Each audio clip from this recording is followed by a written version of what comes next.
लेकिन माँ ने जरा बड़ा काम निकाला है, वो चाहती कि हर एक को गुरु बनाना है, जरा कठिन काम और नहीं भी है। आप जानते हैं कि आप लोग सब बन रहे हैं, धीरे धीरे सब घटते जा रहे हैं, बनते जा रहे हैं। इसलिए जिस वक्त आप बन रहे हैं, आप दूसरों का ख्याल बहुत करें। आपके अड़ोसी पड़ोसी सब लोग, सबको आप क्या माफ कर देते हैं? क्या आपने सबको क्षमा कर दी? क्षमा करना बहुत सीखना है। बहुत बार कहा है कि क्षमा जो है ये सबसे बड़ा साधन और सबसे बड़ा आयुध हमारे पास है, और इस कर बड़े आयुध को हम लोग इस्तेमाल नहीं करेंगे, उसका उपयोग नहीं करेंगे, तो हमारे पास और कोई इस कलयुग में और साधन नहीं जुट पाए। क्षमा का साधन करके, क्षमा की दृष्टि से लोगों को आगे, क्षमा से ही शांति आती। जिसमें क्षमा नहीं आएगी उससे शांति नहीं मिलती। पहले तो आप सबको क्षमा करें और फिर अपने को भी क्षमा करें। दोनों चीजें जब आप कर पाएंगे तभी आप देखिएगा कि आपके अंदर स्वयं शांति आ जाएगी, आज्ञा चक्र खुल जाएगा, तो शांति के द्वार खुल जाएंगे। और बच्चों को बाहर निकालो,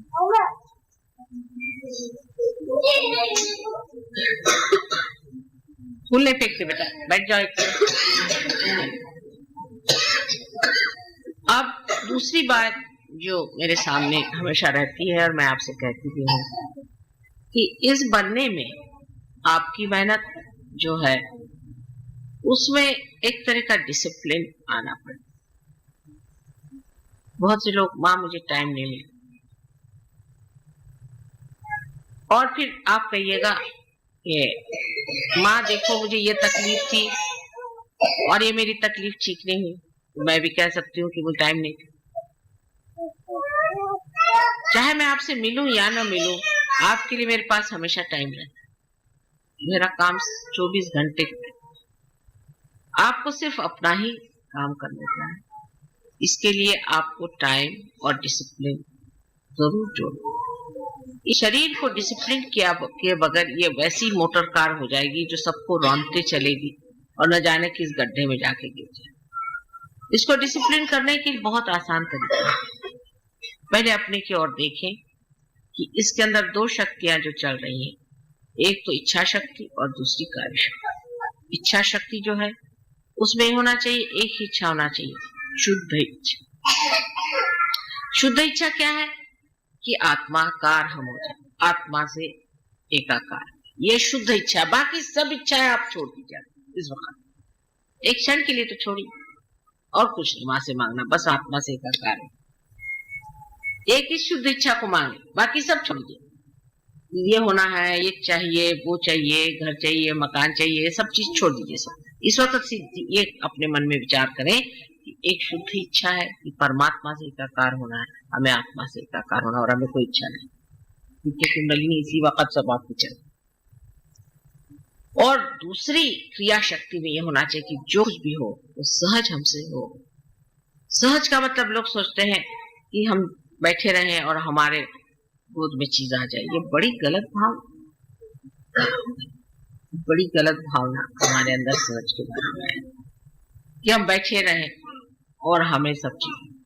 आपने देखा है कि बी है, उसको जब हम माँ के इस पृथ्वी में छोड़ते हैं, उसके उदर में, तो दिखने को तो वो सहज ही स्पर्श करते हैं, लेकिन क्या वो सहज है? आपने उसकी मेहनत देखी, बेचारे छोटे से एक उसके अंकुर की, जो कि उस धरती को फोड़ कर निकल आता।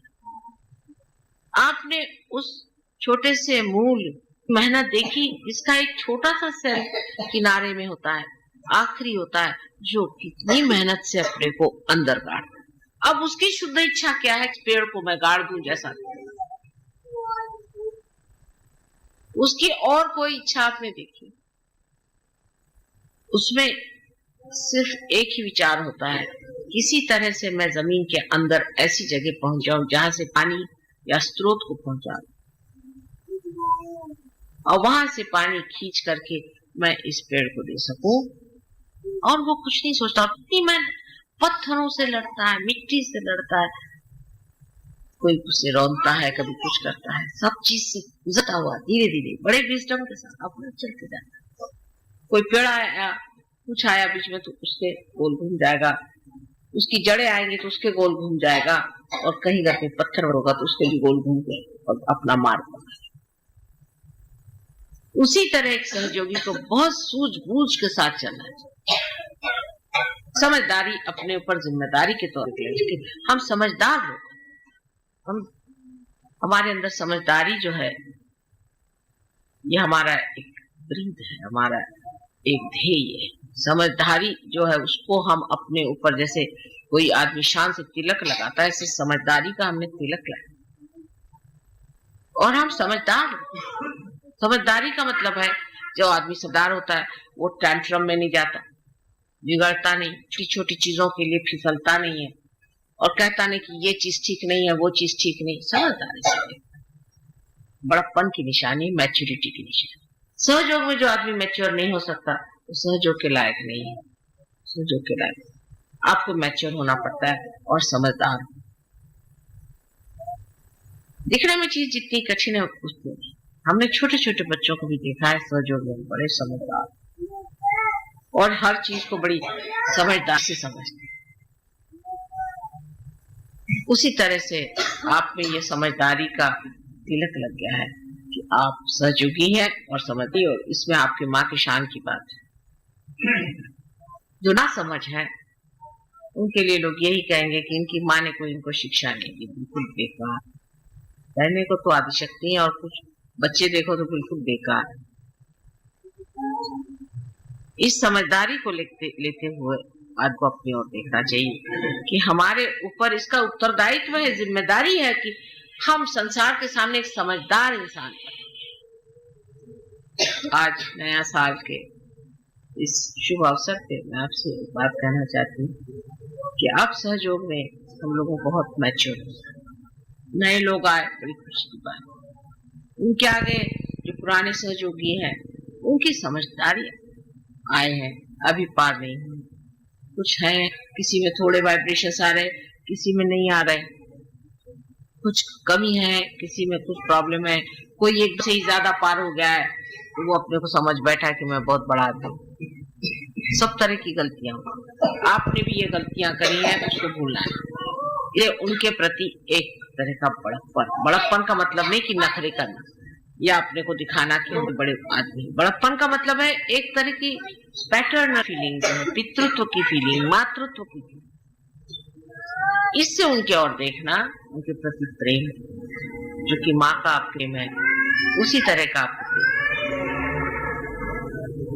अगर हम ये सोचते कि दुनिया के लोग जो है वो भी बेकार है तो कुछ काम होता क्या सोचे? या अगर हम अपने से किसी को तौलते बैठे रहते तो हम तो बिल्कुल अकेले हैं दुनिया, किससे तौले अपने। लेकिन वो सवाल ही नहीं उठता। यहाँ तो ये है कि कितनों के अपने आंचल में भर लें। अभी हमारा वजन ही कम हो रहा है, इस आंचल में किस किसको भर लें, किसे किसे रखें, यही एक फिक्र लगी रहती। इसी प्रकार आपकी भी दृष्टि में वो समझदारी का प्यार हो।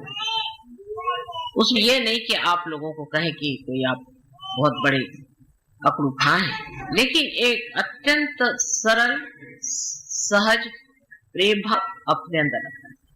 और उस सहज सरल प्रेम भाव में पितृत्व की भावना, एक समझदारी की भावना रखनी चाहिए। मैं तो आप पे बहुत विश्वास रखती हूँ, बहुत विश्वास रखती हूँ किसी भी मामले, चाहे वो पैसे की बात हो चाहे समझदारी। मैं भी सोचती हूँ मेरे बच्चे कभी ना समझ नहीं हो सकते, कभी कभी होते हैं, लेकिन विश्वास मेरा पूरा है कि आप लोग सब बहुत समझदार, बहुत उच्च किस्म के।